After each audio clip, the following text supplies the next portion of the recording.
Kingsrow, Watchpoint, Gibraltar, and Eichenwald here for our maps we're going to be going through. Over on the blue, it's going to be Bedtime Fugitives, and they're bringing out the Doomfist right away here from Inarashi.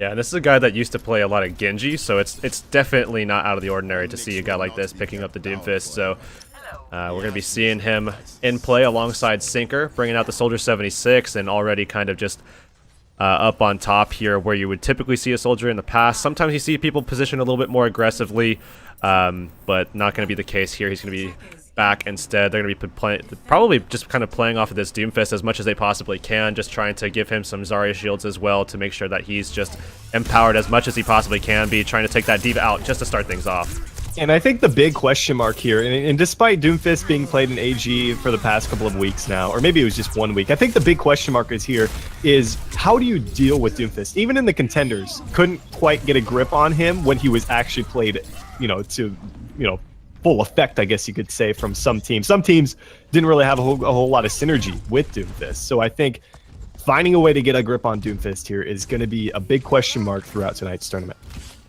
Yeah, and they're going to basically just make sure that they have the Discord on him, try to force that Zarya bubble out, and then as soon as they can, just try to dive on him and try to take him down quick, or try to just get aggressive, take the supports out early, and try to get an advantage that way. But it's going to be tough. I mean, given the positioning of Sinker up top here, they have to take him out of this spot, and it looks like they're doing just that here.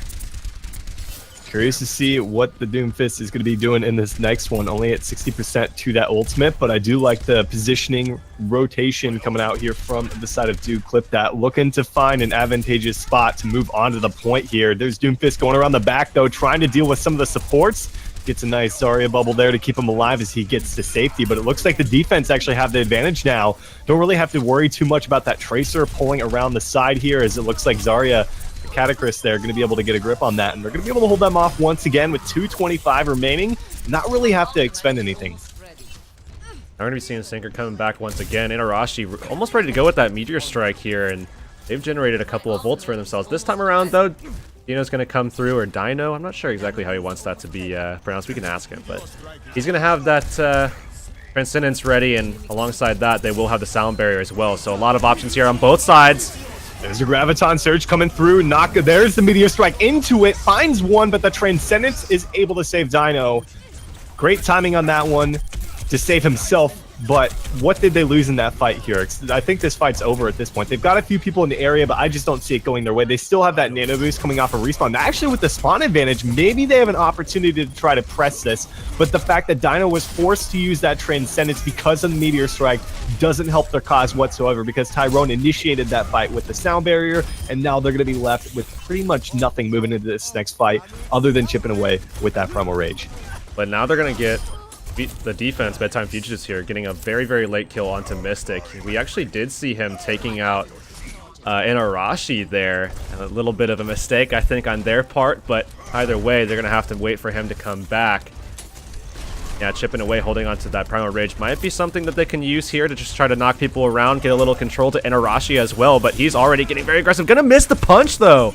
I'm looking for RDL to get into the back line and provide a threat on the Tracer. Something we're yet to see. Mystic picks up a double, though, with the self-destruct. Just not enough space for the DPS players there of Bedtime Fugitives to get away from that one. So it looks like a solid contest here coming out from Dude. Clip that. They will be able to secure the first checkpoint here with 40 seconds remaining, giving themselves not the biggest amount of time, I'd have to say, in the street space. So they're really going to have to try to step it up a notch here. They're going to force out a Sound Barrier from the defense, as the defense clean up a few kills here, and should be able to move forward off of this one. All at the cost of a Sound Barrier. I'd say that was pretty much worth it, given the fact that the offense, it felt like they had a little bit of an advantage moving into that. They're going to really have to worry about Catacris here because, he's sitting very high on that energy level, very close to actually having his Graviton Surge up as well. And once he puts that down, if that doesn't get sucked up by the D.Va, that's going to be a very threatening ult. Inarashi sitting on that Meteor Strike. We saw him putting that together last time, that Space Jam combo people have been talking about a lot lately, and it's actually going to go out right here as well. An Earth Shatter to help out with that one. There's the late Meteor Shower. Doesn't quite find a kill as Inarashi tries to follow up onto the Genji. Does actually find him in the end. A lot of ultimates used in that fight from both tanks. The nano boost out as well. Man, they used 4 ultimates in that fight here, so they're not going to be even close to having anything else, given that Badger previously used that sound barrier. So I think this is a good opportunity with 2 minutes to go here for Dude Clip That to maybe get some ultimates up here. They've got dinos in just a moment. Grandor is really going to have to get up to that Dragon Blade rather quickly here if they want to be able to find the second checkpoint. Now we're going to have Grandeur just looking for an opportunity. Hasn't been able to get much out of Blades yet so far. Got shut down the last time he put it out, but now looking to get aggressive, looking to try to charge that thing up quickly. They already are forced to actually Dino coming out with that Transcendence. They find 2 kills inside of it. I think that can be okay, but they're going to have to deal with these DPS threats from the side of Bedtime Fugitives on the payload here. Inarashi was not being dealt with, did finally get taken down, and this won't guarantee a second checkpoint, but it is going to push them to basically securing one final fight, to being able to grab that one for themselves. The big thing is, though, they weren't forced using the ultimates other than that Transcendence, and I think that's big. If Tyrone can make sure he properly times his ultimate moving into this fight, self-destruct to get it started here. We'll see if they can find anything. Pick up 2 immediately. Grandor there with the Dragon Blade finds 1 before being dropped, and I think that's going to give them the pressure they really needed to secure the second checkpoint. They're getting aggressive off this, but it's going to be a re-engage actually as Hang coming through gets boosted up, tries to get the Earthshaker out, but he's very, very low. Can't put this shield down quite yet. Now an opportunity, and he goes for it. He finds a couple for himself. They fall through that kill, so they should have enough sustain on the point, especially with Ana now back in the mix here. No one really able to get into that back line. Nice bio grenade keeps him up. They're going to pop the sound barrier as well, and I don't think there's enough pressure here from the side of Dude Clip That to be able to find anything here, because I think they need to back off right now because they need this Tracer Pulse Bomb from RDL to get something big. Graviton surges out. Actually catches, chipping away. Meteor Strike comes down. Not even necessary at that point. Didn't quite find anybody, but I think they still have this point in the bag. If they can keep racking up these kills here, it's just a couple of them remaining. The respawns are coming in just in a few seconds here. We'll see if Dude Clip That can hold on. Yeah, they're coming through. Sinker down very low. Actually gets taken out. Still in overtime here. They're going for Catacrysp. He's trying to stay on, but he's not going to be able to pull that off, and that is going to be the objective captured there. Bedtime Fugitives just not being able to close that one out. Graviton surge there onto chipping away from that Catacrysp. I feel like that could have been better used in conjunction with Inarashi's ultimate. I feel like a couple of those were kind of wasted in a sense. I feel like they could have been saved and pushed for the latter half of that fight here, but they still have a limited amount of time to complete the map. As RDL being taken down, they actually are going to still engage off of this. There's the nano boost onto Catacrysp in the back. Should be able to melt these guys down and ensure maybe just one final team fight for Bedtime Fugitives to hold them up. Oh, Catacrysp taken down pretty low. Actually going to be eliminated as they're just surging forward. Inarashi under pressure here by Grandeur. That's going to force Inarashi back. And going back to that Graviton surge that we just saw, now that we're going to be seeing another one pretty soon here from Catacrysp, I mean, I actually do agree with the timing. It was the placement that was just so off. I mean, like you said, you only got chipping away. Needed to get more people, needed to get more value out of that. Now going to have another opportunity. Drops it down. Not eaten up by the D.Va at all. They sound barrier up, though. They do get taken down by that Meteor Strike. That was way better executed, I'd have to say, this time around, as opposed to the previous time at the second checkpoint. Mystic, is actually forced to pop his ultimate here. Immediately going to be dropped out of the mech, though, thanks to Sinker continuing with that pressure. They still have an opportunity to get onto this one. They only have a Dragon Blade, but there's the Earth Shatter in the back from Hang. He connects onto 2, falls through with that kill, and I don't think the Genji will be able to make any waves here with the Dragon Blade. Finds one, was hit by the Bio Grenade, and somehow Hurix, he is still alive. Transcendence comes through from Dino to keep him alive, keep him in this fight right now, but the respawn advantage is clear here for the defense. They aren't really coming up on any ultimates. We'll see if Inarashi is able to come through and find RDL, who has really been a pest here on the Tracer. Grandeur as well, stacking up a couple of kills. They've got all 6 here. Not Grandeur anymore. He's actually going to be dropped here, but still an opportunity to finish out this map now, since they have chipping away, ready to go with the Primal Rage and a Pulse Bomb from RDL. If this D.Va can get on here, they have an opportunity. Catacrysp, going to be taken out before he can even make it to the point. Pulse Bomb going to save the day, as Inarashi was actually sitting on a Meteor Strike there. Would have been able to get a lot of damage onto that payload. But nonetheless, they actually do go the distance, as they say, Storm. And now we're going to be seeing things flop. And I don't know. I mean, that Doomfist seemed to be doing some work with Inarashi. But, I mean, overall, there was a couple of moments there where I think they really let it slip. I mean, they really should have had that second objective hold right before point B there, Catacrysp, with that Graviton Surge that we have been talking about a couple of times. I mean, again, yeah, I mean, maybe hesitate a couple of seconds, but overall, in that fight is where that thing should have dropped, and he did drop it. It just only got the Winston, and that just wasn't enough value to actually turn the fight fully in their favor, and they wound up losing control. But, you know, had he gotten more value out of that, they definitely would have been able to make that stop, and they would have stopped it right there dead in its tracks. So a little unfortunate for these guys, as, you know, they weren't able to find that value, but nonetheless, now they're on the attack, and if they can get a good time for that, they actually did push it into overtime, so they'll have an opportunity to take this one in overtime if they actually, again, yeah, do have that time on the clock. And I like the change that we hopefully see here from Sinker over to McCree. I feel like on the Tracer, it wasn't enough pressure in conjunction with Inarashi to be able to make that Doomfist really, I guess, spark, I guess I could say right there.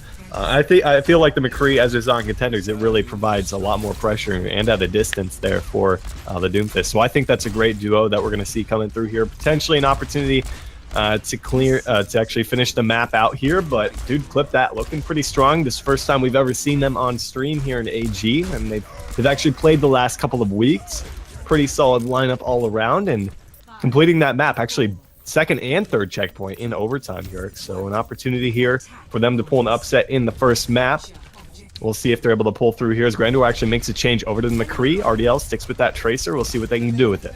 We are going to be seeing that McCree versus McCree. We're always seeing them, trying to chipping away, but not going to be able to pull that off as much as they wanted to there, as everybody here from Bedtime Fugitives actually forced back as they've gotten pretty low. Teke going to be able to get a lot of ult charge off of this, though, in the meantime.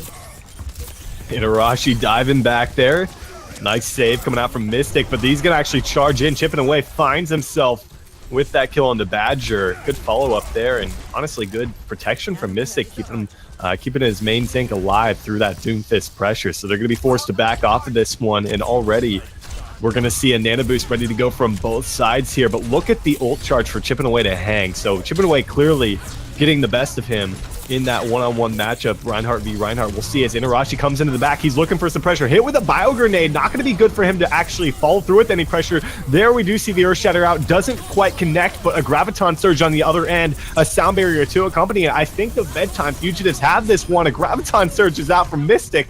Not sure where that one was headed here, but that's going to be a wasted ultimate, unfortunately for him, and a captured first checkpoint for the side of Bedtime. He actually threw that one over the telephone booth. He was trying to get a call into his mom to let him know that he wasn't coming home tonight, man. Like, there was no way that was going to get any value. And he's going to stick with that one. So, yeah, hopefully we see a little bit better of a... I don't think it really would have made the difference, but I think having that moving into this next fight or two will help them hold this off, because already we do see a better time set from Bedtime Fugitives by about 2 minutes plus. Deadeyes on both sides, able to round up a couple of kills. There's Inarashi in the back and finally making that impact we want to see from the Doomfist. Yeah, he barely gets out alive, but great play from Sinker to shut down the Reinhardt there, chipping away. I mean, that man was back in there, got slept, got flashbang, got fanned the hammer twice in a row. I think all of those shots landed on both of them too, if not just missing maybe one. But now they're going to get aggressive, just trying to go ahead and put the pressure forward onto these guys. Oh, Inarashi almost getting away with an early pick there onto that Tracer of RDL. Really not able to find themselves. Usually like to see another team fight come through from the defense before the payloads push so far here. Sound Barrier forced out early, and it looks like the side of Bedtime Fugitives just going to be able to back up. Nice Sleep Dart to get rid of chipping away, but they're not going to be able to find anything with that one.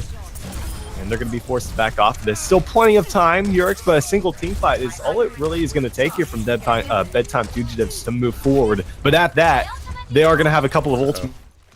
It looks like we do need to pause as Badger DC'd, and I'm not actually sure what his ult charge was at, so that's a little iffy. That kind of sucks for these guys. Yeah, I'm not actually sure what he was at either, so hard to say. We're only on a minute delay, so let's give it a look.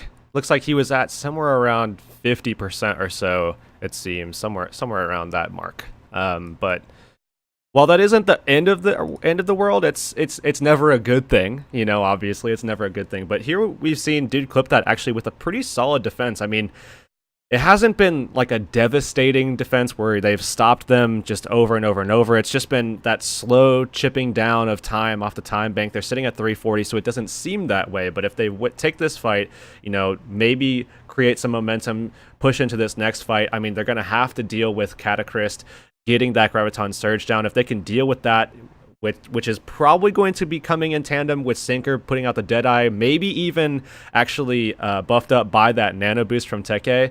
I mean, if that comes out, probably not going to survive, right? But outside of that, if they find a way, if they manage a way to win this next fight and create some momentum, generate some more ult power for their team as well, because Mystic's sitting now at 66% on his Graviton Surge. They also have the ability to boost him up so he can get that even faster. If they find a way to do that, and it will be difficult, they will be able to take off even more time, probably another, you know, minute and a half, 2 minutes just from that alone, which will then put them in a nice spot if they wind up losing the fight after that to go into that last phase of the map and take down a lot of time here. Obviously, with 342 remaining, you think that, you know, given the fact that we're going to be seeing a huge ult power coming out from Catacryst, Sinker, and Teke more than likely in this next fight, that, you know, they'll be able to create some momentum and be able to push themselves forward. You know, get some good time and be able to take this 4-3, but still hard to say because, like I said, Dude Clip that has had a couple of good moments here on defense.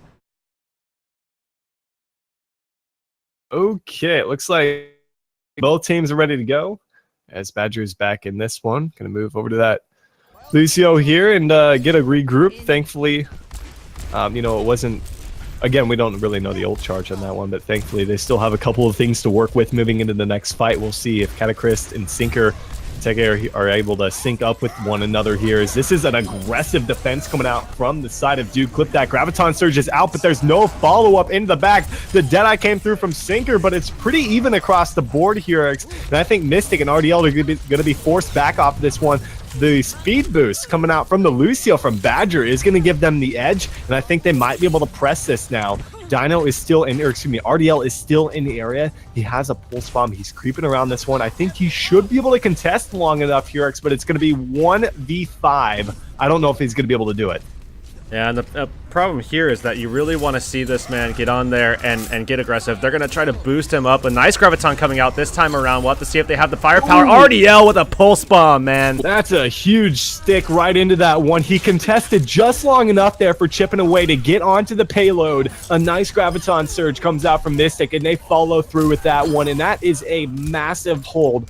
Look how close the payload is, 2.35 meters. And Hurix, I say it every time, but this is such a long spawn for the defense, or excuse me, for the offense. And if they have to continuously push here, you're looking at maybe 2 to 3 pushes at that to be able to secure this checkpoint. And they didn't really force out that much from the defense. It was only Graviton Surge and Pulse Bomb. They had their own Graviton Surge up once again here, but there's chipping away from the side. Hits Catacryst. The Deadeye's out as well. He gets the Nano Boost. They charge into each other. He finds Hang. Graviton Surge on the other end, though. A nice Bio Grenade follow-up comes out there from Teke. The Doomfist Meteor Strike was a little overkill at that point here, but that's what they needed to secure the checkpoint. Man, what a way to come back with it, too. That was so impressive. I mean, Bedtime Fugitives were sitting here, and that, you know, they took a little bit of fire, chipping away with a pretty good Earth Shatter coming down there, but just not able to execute and find those kills. And then Bedtime Fugitives saying, you know what, we know how to do that, and they just completely turned it around on them. Now, great opportunity as we do see Catacryst again on high energy, so a lot of Gravitons produced so far throughout this series between these two guys. Great charge from Hang, trying to open up a wall there, or excuse me, a window there for Sinker to be able to find something with his Deadeye, but good follow through off of the sound barrier. Great initiation, follows up with another team wipe for themselves here, because now they're coming down the home stretch. A real shot here to be able to finish out the map and not allow for a second push for the side of Dude Clip. That they have to hold on for at least another 90 seconds here if they want to be able to do it. RDL now over to the Bastion. What are they going to make of this one? No one is even in the area. That shield from Heng is going to go down so quickly. Catacryst trying to deal with it, but he gets dropped here. Great support from Dino, holds him in. Graviton Surge from Mystic. I don't think it was necessary at this point, Hurix, but I think this was a massive hold for these guys. RDL, is he going to stick with the Bastion? They're going to allow chipping away to get a little bit for that damage in. He's got Earth Shatter ready to go now, so a little bit of control with this Bastion certainly going to go a long way, given the fact that really the best option to try to deal with this is more than likely going to be something like a Diva, but they don't have that on the board right here. I mean, you're looking at a Zarya, you're looking at, you know, a Reinhardt. That shield's going to go down quick. Sinker maybe will be able to get a Deadeye off or something like that if RDL isn't prepared to get behind cover. We'll have to see how they play this out. Well, I think that they're so close to ultimates across the board here. I don't think there's any reason to make the change right now, but they need to do it. A big Deadeye finds 3 for himself. Is it enough? The Earth Shatter comes down. Oh, it hits him into the Graviton Surge. The follow-up, what kind of execution was that? Perfectly played from Bedtime Fugitives. The Graviton Surge didn't connect onto RDL, but it didn't matter in the end. The Sleep Dart comes through. He takes him away. Hang finds the kill for himself. They need to secure this within the next 10 seconds here, because I just don't see that happening at this point. I think we're going to have another push. The Meteor strikes out. Doesn't quite find the kills. They're trying to finish it right now. They finish it 101. Oh my God. They are not going to get a second push here. The difference of actually, is it 2 seconds there? No, I think it's 1 actually. I wish we could see milliseconds, you know what I mean? Yeah, like, I wish we could see milliseconds. Oh my goodness. So, Dude Clip That will not receive a second chance to push. And that is huge. I didn't believe that that was going to happen there. I mean, they had bodies. No they, way. They had it, but, you know, just 1 second. 1 second. That's all it took. Their Tracer was there. Wasn't able to make the play and actually stay on that payload just for that extra second. That's all that they would have needed, really, or wanted. I mean, and at this point, now the best that you can hope for is a tie. I mean, it's certainly likely that a tie could come out. I mean, 101 on the clock. I mean, you're looking at either one slow fight or maybe one regular fight and like a very desperate, aggressive push onto the point right after that. But look at the way that they're actually going to play this out. It looks like a Hanzo going to be playing, actually, put in, and we're going to be seeing that alongside Catacris. We'll have to see if they actually do want to go with this, but this isn't anything new. I mean, we just saw Renegades in the Contenders League pull this out just the other day, and before that, obviously, this was a staple in Kings Row competitive play as well. A tiebreaker would be a best of 3 on Lijiang Tower, which I'm actually realizing I need to change to a best of 1. I don't think that needs to be a best of 3 by any means. So it is a best of 3 tonight, though. It'll be fixed in the future, but we'll see if they can do it. They've got 50 seconds here. It's like you said, maybe a push or 2 at max right now, but if they're not really willing to make an entry right here, right now, that means they're looking for Inarashi to do something, but a pick onto RDL is massive. They can back off for a few seconds. A big Sleep Dart comes through. He follows through with a charge. Bio Grenade hits Hang, though. Good follow-up from Zyno, but I don't think Mystic is able to keep himself alive.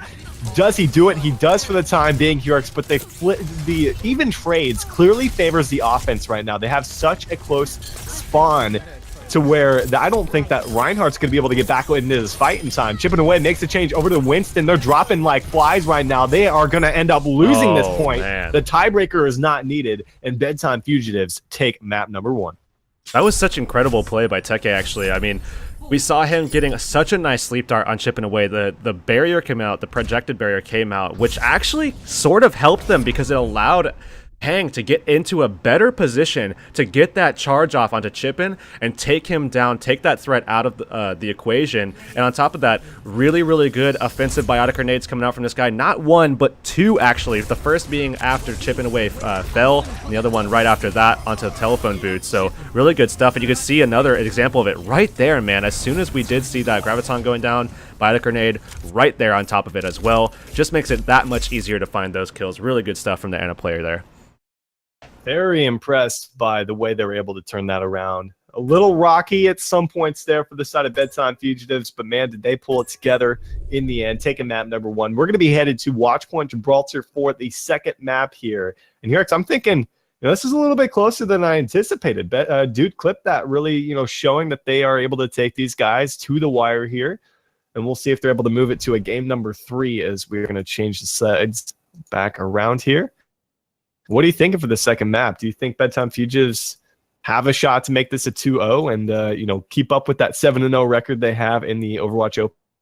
Oh, I don't know. I mean, I've definitely been impressed so far with what I've seen from Bedtime Fugitives, and it seems like they are certainly worthy of the 7-0 that they have right now. But think about all the teams that are in that tournament too. I mean, all the teams that are up there and performing quite well. There's a lot of other names that are actually in this tournament tonight. I mean, we could very well see the two 7-0 teams going up against each other in the finals, because Prestige Worldwide, as we know, are on the top of the bracket, and they're the other 7-0 team. So we could very well get a little early look at what that might look like if these two teams actually continue with their performance that we see them having right now in the open division at this current juncture. So, but you know, they've got to think about this match, and even if they win this match, they're going to have to take on the winner between Z9 Hour NRG XT. I don't even ever want to say that name again. Or banned from eHarmony, which is a team that has really started to take notice in the Tier 2 Overwatch scene. You know, they recently added Beast Halo to their roster after last week's AG. So that's a new addition, and I think Beast Halo is an excellent addition at that to their team. I think they might have made a couple other changes, but Beast Halo was certainly the one that really stuck out to me in particular here. So I'm excited to see if they make it into the semifinals and to take on the winner of this series. It looks like we're just waiting on one guy to come back, and then as soon as that happens, then we'll be able to move on to Watchpoint Gibraltar. And I'm looking forward to this map because this is an interesting one. I mean, obviously on Kings Row we see you know, Bedtime Fugitives really looking good with that McCree, really looking good pulling out the Doomfist. It was kind of up and down, I would say, with the Doomfist. I wasn't seeing that same kind of dominance that you expect to see from, obviously, other Doomfists that are out there.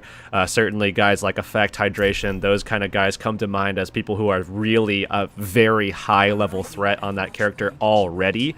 But, you know, on top of that, you know, while we might see that come out, I would actually rather see, more than likely, kind of like some Genji play coming out.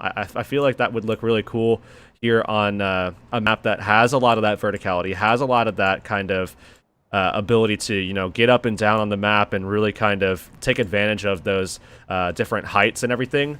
And we already see Grandeur possibly going for that himself. Curious to see if we might see a little bit of that Genji versus Genji action. Obviously, we already saw some Grandeur versus Sinker, McCree versus McCree, but we haven't seen that Genji versus Genji quite yet. And chipping away, of course, back over to the Winston, something you see quite often from him is Reinhardt getting a little bit of action there on Kings Row, but I doubt we're going to see that here on Watchpoint Gibraltar, at least to get things started. On the defense, Badger not going to be on the Sombra. That's a little unfortunate. Would have liked to see that. But Catacris now on D.Va for the first time, I believe. You know, something they were a little, not necessarily reluctant to bring out into that Bastion we saw from RDL, but it wasn't the best opportunity, I think, to actually break that out for themselves. So they're going to be bringing that out once again here in Inarashi on the Genji. Very fun Genji to watch. Excited to see that one here. He is going to be pulling it out. We are going to be seeing that. Definitely excited about that one. But otherwise, D.Va is back in play, so going for that pretty standard comp, I would say, for this map. The only thing that you would typically see opposed to this would be maybe Sinker on the Soldier instead, but otherwise it definitely seems very, very standard, I would say, and even this one is as well. Going to have a little bit of a ground threat on that Tracer defensively, but he's getting very aggressive, and they're looking to isolate him, actually. And I think this is a smart move, chipping away, realizing the threat. He's actually going to move back off of this one, and it's going to open a little bit of an opportunity here for Bedtime Fugitives to get to that lower ground and maybe find a pick for themselves. But now it's going to be Dude Clip that up top, looking for something. Pretty even trades, but Inarashi getting the best there of Grandeur. And I think that it should be Bedtime Fugitives holding off for the time being. Remember how far that spawn is. They might as well just pressure this one out, see if they can find a few more kills while the respawns come through here. And I think Dude Clip that, now have this in the bag, should be able to move through the car wash. But at the same time, a minute ticking off the clock here, Sinker going to go down. If he was able to kind of stay on that cart for a little bit longer or maybe even get some kills, it would have been really nice to actually allow for a very clean re-entry from his defensive side. Bedtime Fugitives would have been able to kind of just walk right in. Now, getting back into this fight here, Sinker should be able to come back pretty quick. We'll still have that pulse bomb at the ready to basically counter out RDLs. If they can get some value out of that, that'll be huge. But look at this aggression already coming out from the attacking side, chipping away, looking for Teke. They find him very quickly. It's actually both teams getting into the back line here, so now they're actually going to meet on the payload without really much support in the area. Tracer v Tracer, who's going to get the best of this one? RDL and Sinker trying to do something, but it's a Dragon Blade at the front line. Inarashi finds one for himself, and they should be able to hold off this push once again here, Exton. Actually, I really liked what I saw there from the side of Bedtime Fugitives originally. Despite being down a few members, they continued with that pressure into the spawn point, and now only 2 minutes remain on the board here. They're still holding on to a couple of ultimates, but they're going to have to really worry about RDL and Grandeur moving into this next fight. Going to have to find a way to deal with that Dragon Blade. They're going to have to deal with a lot more than that as well, unfortunately. I mean, they do have the sound barrier ready to kind of combat that a little bit, but the Transcendence is ideal. Not going to have that opportunity. Grandeur going to be looking for one of his own to unsheath, and actually has one here potentially if he wants it. We do see the Discord out on Hang. He's very low. They could get aggressive on this, but they're going to instead decide to try to take out Inarashi, and they do just that. They've lost 2 in the process, though. I was looking for Hang to actually move into that fight. He was kind of hesitant there, waiting for a little bit of those heals. He was just in the back trying to protect Teki and Badger, while on the front line, Inarashi and Sinker and Catacris actually racking up a few kills. So I'm looking for Hang to actually make his presence a little more known there if the rest of the guys are able to find a couple of, especially if they have that advantage up in that front line. 68 seconds remaining now. Still yet to see that Dragon Blade unsheathed from the side of Grandeur. Can he find something here? He's got to do it now because, like you said, that Transcendence is going to be the ideal counter to that if Teki can get that up for the next fight. And it looks like Sound Barrier coming out. This is his opportunity, pulling it out. Finds Teke immediately. They find both supports here, Storm. It's going to be a big pickup for them, not having to deal with that sound barrier from Badger. They're going to go ahead and pop that self-destruct, though, to make a little bit of room here. And I think they should have this one. Hang not able to quite get away from that. Pulse bombs out from Sinker. Finds a big chunk of damage onto Mystic. Not enough to get the DMAC here. And that payload is in just the right position, I think, to where we could see a defense into the overtime here for Bedtime's Fugitives, especially since they have the sound barrier ready to go. Inarashi with the Dragon Blade, Teke ready to go with Transcendence, and just a couple of hits with his balls there. We'll see if they find this one. Transcendence out for Dino. Inarashi holding on to the blade. Now it's going to come out. He's going to go straight on to Dino. Finds that kill immediately. Has the support from Teke as well. That's a great follow-up, and I think they're going to be able to hold them off. Not too much ready to go here from the side of the offense. RDL can try to hold on with chipping away, but there's too much pressure coming out from Inarashi and Sinker, and they're going to hold them short of that first checkpoint. What a fantastic defense by Bedtime Fugitives. They've basically just locked their team in for semifinals. I mean, getting a first point stop is huge, and you almost never see both teams getting that. So Bedtime Fugitives, with the way that they looked there on defense, I would say basically just punched their ticket to semifinals, and we'll have to see if that's going to be the case. I mean, obviously, surprises are always in store for us for AG Weeklies, but I feel pretty confident that they're going to be able to pull this off. Sinker right now playing with the idea of getting that Widowmaker, and if he does actually select that, that'll be pretty nice if they can find themselves a couple of picks to start things off, especially with Zenyatta helping out with the discords. You can actually just, even hit a couple of body shots, but Sinker has been so good with his aim tonight. It seems very warmed up. I feel like we're going to be seeing a couple of headshot picks coming out from this man. A lot of pressure coming out from the triple-pronged threat at the front, Inarashi, Catacris, and Hang, respectively. But I don't know. I feel like this is going to be a minute and a half long before we actually see this done. I feel pretty confident about that.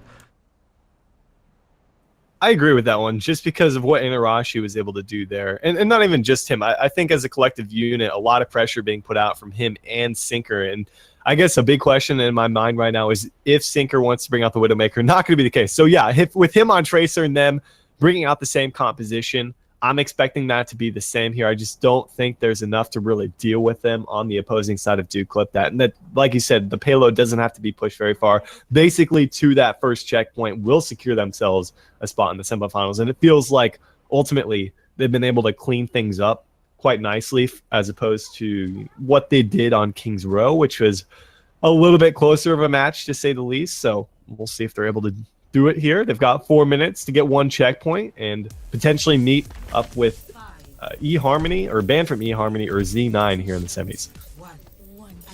All right, so Widowmaker is indeed coming out from Sinker. He's looking for an opportunity to find an opening pick. Already does spot someone out actually, and that's going to be the Tracer. Inarashi, I think, sees him as well. If they can get the pick on him, that's going to be probably the biggest one that they could find. I mean, not having to worry about a backline threat, that's huge.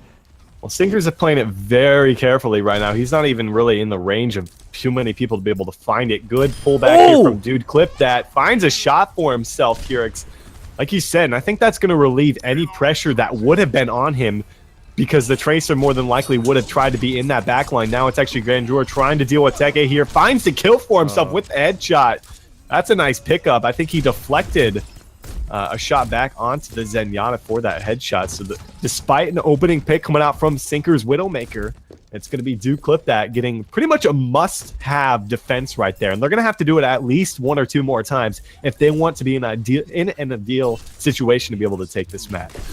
Sinker just not having that performance that you would have probably expected from this man. Chipping away, getting down pretty low. They should be able to find this kill, and that'll be pretty nice, but he's going to take down Teke in the process. They've been so good about eliminating Teke, and that was a guy that looked so good on King's Row, so maybe that has something to do with the fact that they're being slowed down here and why they've had a couple of opportunities. Teke taking out the board has been pretty good for them, I would say.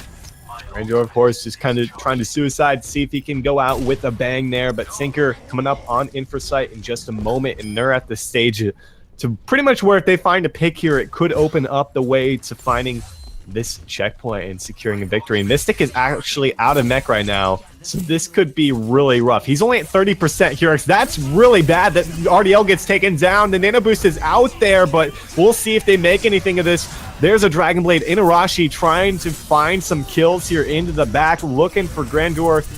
Not quite able to come up with that one. Actually, it's Teke that comes through with that one. On the payload, though, it's going to be a self-destruct out. Catacris finds Dino as the Transcendence expires here. RDL now back in the mix. He has a Pulse Bomb ready to go. There is a reset ready to go from Mystic. He's going to drop it on the payload, but it's going to be into a Transcendence. No kill is going to come through other than that Pulse Bomb stick onto Hang. They still have a minute 40 to funnel back into this one here. I just don't see it happening for Duke Clip that.